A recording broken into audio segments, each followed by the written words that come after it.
It's tough to nail down specific criteria for the term role player. They come in all shapes and sizes, with varying specialties. Some fans approach the term dismissively with a negative connotation. Oh, they're just a role player. I view it as a term of endearment. Not everyone can be a flashy star. Most aren't. That doesn't mean they don't excel in their role. For me, top tier role players weave a potent blend of efficiency, toughness, and basketball IQ. They limit their own mistakes and take advantage of miscues of their opponents to make the most of their sometimes limited opportunities. So shout out to all the role players of the league. And in no particular order, let's talk about the most impactful role players this year.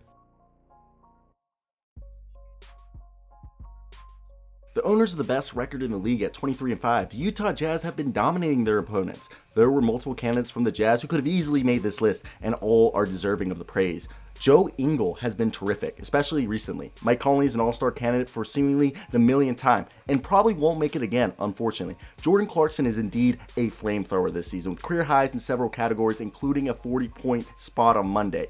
Royce Oneill is undoubtedly the least heralded of their outstanding 8-man rotation. 9 and if you include Georges Niang's 12.8 minutes per game.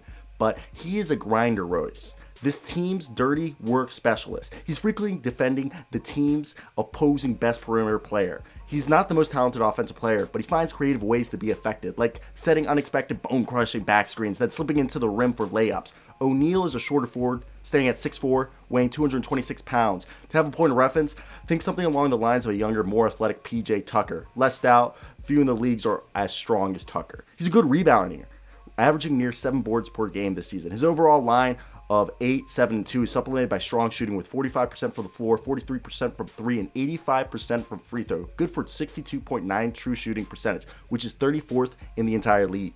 Statistics don't do Royce O'Neill's game justice. No number shows that you enable your teammates to be successful by playing good, hard-nosed defense. He has an uncanny knack for being in the right place at the right time. He'll always make the extra pass if it presents itself. Opposing teams have to leave him open on offense since Utah has so many threats on offense, but he makes them pay for it this season. O'Neill is a good all-around athlete, but he's not the biggest or fastest or even the strongest out there. He's simply a good winning player. The Jazz are a fantastic team when he's on the court and not on the same level when he sits. Do yourself a favor and track his movements the next time you watch them play. I love high energy, high intensity players. Rashawn Holmes fits that to a T, and he's a guy who was a late bloomer. He had a huge growth spurt in high school and wasn't really recruited. He attended a local community college for a year, transferred to Bowling Green State, and worked his way up to being a second-round pick. It's crazy to see how Rashawn Holmes has found a way to improve his game year in and year out. It tells you something about his work ethic and his drive to improve. Now in year 6, he's transitioned from an athletic bench player with a lot of bounce and his trust the process days with the 76ers to a legitimate, impactful center for the Kings. 20 years ago, the 6'10", 230-pounder would have been a prototypical size for a power forward. Nowadays, in 2021, he's a center. The game has changed, and although he's undersized for true centers compared to Jokic, Embiid, Jonas Valanciunas, etc., Holmes utilizes his toughness, speed, agility, and leaping ability to compete with the bruisers of the league down low. He's putting up a respectable 13 points per game, 8 rebounds per game, 2 assists /line with 1.6 blocks this season in nearly 30 minutes a game.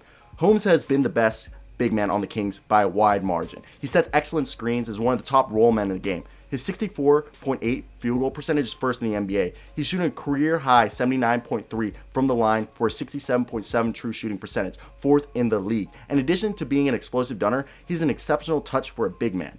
The Kings are a solidly average team when he plays and very poor when he sits, especially defensively, plus 12.3 plus minus net per 100 possession. His 2.1 win shares lead the team. Like nearly every player in the league, he has flaws. He can be prone to foul trouble, 4.1 fouls per game, which is a lot, although that's partly due to the Kings' last-ranked real leaky defense. He also has a bad habit of biting on pump fakes in particular, but overall, he's a high-effort, solid defender.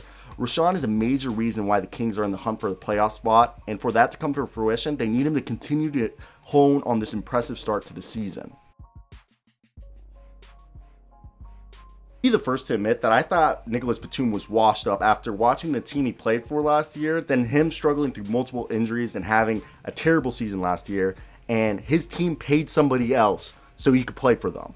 Though, I was so wrong. Now in his 13th season, Batum is somehow At 32 years old, having one of his better years, he's the ideal complementary player for the Clippers. Starting every game he's played, he's averaging 10 points, 5 rebounds, 2 assists, and a career-high 1.4 steals per game, and just a turnover percentage of 0.7 in 30 minutes. That doesn't sound very impressive, but let's dig a little deeper. Batum has never been a box score filler. There's a reason why Charlotte gave him so much money after only averaging 15, 6, and 6 in 2015 to 16. At 6'8", 230 pounds, Batum has a near-perfect blend of size and positional versatility. What frequently frustrated those who have followed his career is that he's so damn talented, but he's always left you wanting more. In some games, he looks like an all-star, and in others, he just disappears, being content with being part of the background noise. And it's tough to shake that narrative, though he's doing his best to break out of that this season. Batum's instincts have not just something you can't teach. You can't teach his instincts. He's always been a good rebounder with tremendous vision, feel, and passing ability for a player's size. His unselfishness rubs off with his teammates in a positive way. He's also capable of guarding positions 2 through 5 in a pinch when engaged defensively, and he's been able to prove his doubters wrong. Batum sports a 49% field goal percentage, 46 from 3, 87% from free throw stash line this season. Good for 67% true shooting, 6th in the entire NBA. That 46% mark from 3 is a career high, and obviously some regression is going to probably happen as he's a 36% career three-point shooter, but hey, he's off to a great start. And Batum is among the league's leaders in assist to turnover ratio at more than 3-1. He also owns a plus 25 net rating, second on team behind Zubac, 2.7 win shares, tied with Zubac for second on the team. And his value over replacement player, third behind Kawhi and PG, is 0.8. To my eyes, the Clippers look like they have a much more well-rounded team this year than last, and it's partially because of Batum's big role he's been playing.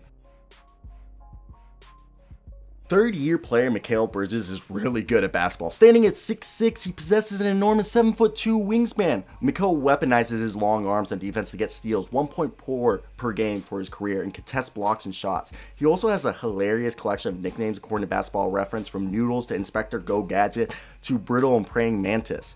He's an above-average individual and team defender who rarely makes silly mistakes like committing needless fouls when he knows he's already beat, less than 2 fouls per game. As his nickname suggests, Bridges is on the thinner side, so he can be overpowered at times by stronger players. But man, can he play? Bridges is a highly intelligent offensive player displaying a strong basketball IQ on both ends of the floor. He's one of the best off-ball movers in the league with a great sense of timing for when his defenders isn't paying enough attention to him, darting to the basket for open layups and dunks. He excels on gives and goes and can be ruthless at exploiting mismatches against smaller players. Yes, he's more of an opportunistic slasher than a spot-up shooter, as he has somewhat of an unconventional slow release, but he is shooting 40% from deep this season on 5 attempts per game, both career highs.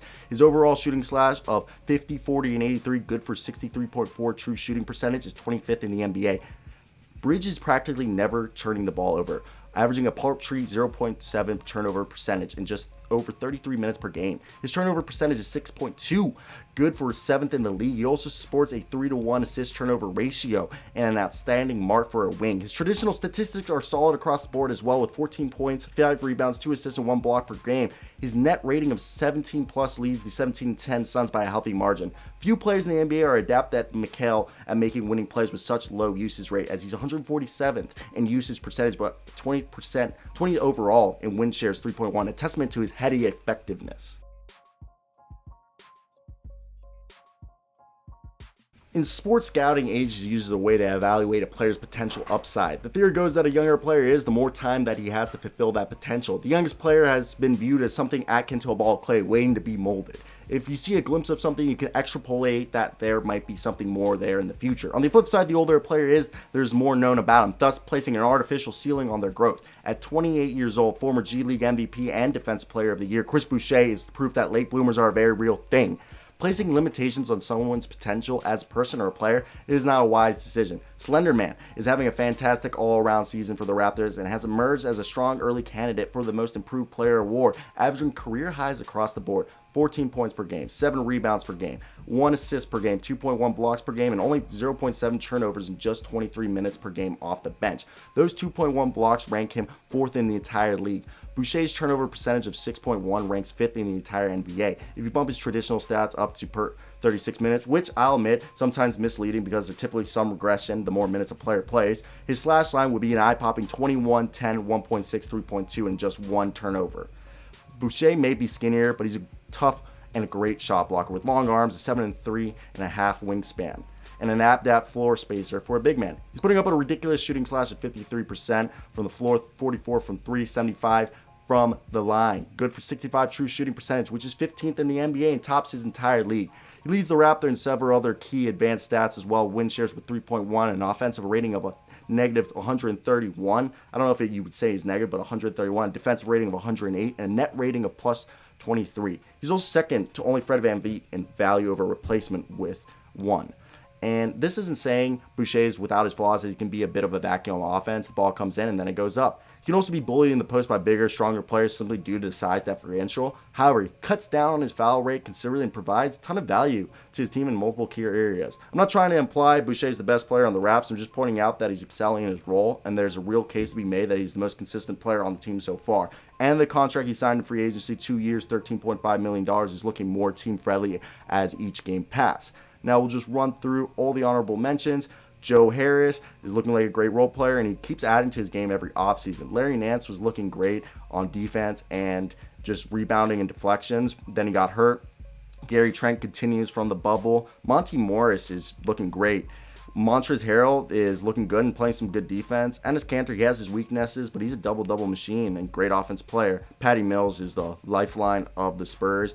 Zubac is just really good, and Mike Muscala is just hitting threes. Justin Holiday looking like one of the better two-way role players in the league. TJ McConnell continues to be a solid point guard. Bobby Portis should be starting over Brook Lopez. DeLon Wright was a good signing, and Mitchell Robinson just doing his thing. Gerald Allen replacing Andre Drummond. I hope you guys did enjoy this. Shout out to the guy Smiths488 on Reddit for creating this, but that's it, guys. Till next time, guys. Peace out.